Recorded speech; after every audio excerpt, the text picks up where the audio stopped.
Opisyal nang idineklara ni Pope Leo XIV si Carlo Acutis bilang kauna-unahang millennial saint ng simbahang Katolika.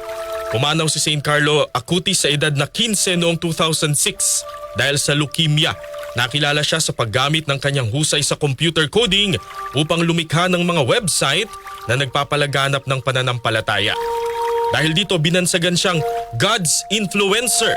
Pinangunahan ni Pope Leo ang canonization sa St. Peter's Square sa Vatican na dinaluhan naman ng libu-libong kabataang mananampalataya. Kasabay nito kanonisado rin si Pier Giorgio Frassati, isang Italianong namatay noong 1920s dahil naman sa polio, at kilala siya sa kanyang pagsisilbi at pagtulong sa mga mahihirap. Samantala, ayon naman sa CBCP, nakatakdang dumating sa Pilipinas ang relic ni Blessed Carlo Acutis mula November 28 hanggang December 15.